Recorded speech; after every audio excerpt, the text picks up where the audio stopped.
কোন স্বেচ্ছাসেবী সংগঠন রক্তদান শিবির করছে সেটা দেখার প্রয়োজন বোধ করবেন না।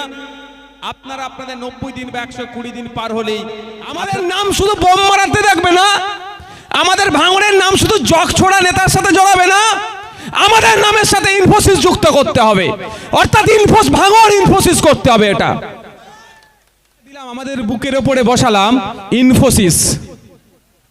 ইনফোসিস গো হাতিশালাতে আমাদের ভাঙড় বিধানসভার মধ্যে পড়ছে না, কিন্তু নাম কি দিয়েছে? আগামী দিন কিন্তু ইনফোসিসের নাম চেঞ্জের লড়াই আমাদেরকে নামতে হবে। নামবেন? কারা কারা নামবেন হাত তুলেন। ওটা ভাঙড় ইনফোসিস করতে হবে, আর নালে ভাঙড় থেকে তুলে তুলে নিয়ে চলে যাও। আমরা অল্প টাকাতে জমি ছেড়ে দিয়েছিলাম, আমাদের বুকে হবে, আমাদের সুনাম হবে বলে। আমাদের অনেক জায়গা নিয়ে আপনি লেদার কমপ্লেক্স বানালেন, বানতলা লেদার কমপ্লেক্স বানিয়ে নাম দিয়ে দিলেন। ওখান থেকে বানতলা কত দূরে, ওটা ভাঙড় লেদার কমপ্লেক্স হওয়া দরকার ছিল। ইনফোসিস একটা ভালো, প্রচুর বাইরে থেকে লোকজন কাজ করবেন, এখানের লোক কাজ করবেন, যাই করবেন, নাম ভাঙড় ইনফোসিস হলে নামটা ভাঙড়ের সুনাম হবে। কিন্তু এরা চাই না ভাঙড়ের সুনাম, সবসময় ভাঙড়কে এরা মারামারি হানাহানি দেখাতে চাই।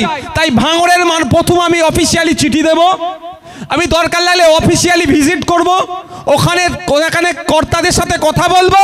যদি সোজা আঙুলে ঘেনা ওঠে আমরা আঙুল বেঁকিয়ে ঘি তুলবো, অর্থাৎ নামটা চেঞ্জ করবো ওখানকারের। আমার সাথে কারা কারা যাবেন? যদি না যান আমি একাই যাব, কিন্তু গেটে গিয়ে বসবো। আমাদের নাম শুধু বোম মারাতে দেখবে না, আমাদের ভাঙড়ের নাম শুধু জগ ছোড়া নেতার সাথে জড়াবে না, আমাদের নামের সাথে ইনফোসিস যুক্ত করতে হবে, অর্থাৎ ভাঙড় ইনফোসিস করতে হবে। এটা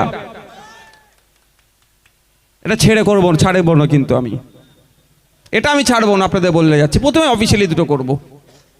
তাই বন্ধুগণ, আমিরুল একটা ভালো কথা বললো, ওই পয়েন্টটা ভুলে গিয়েছিলাম, আমি প্রথম থেকে বলবো ভেবেছিলাম। তো এখন আপনাদের সামনে বক্তব্য দেবে আমাদের জেলা কমিটির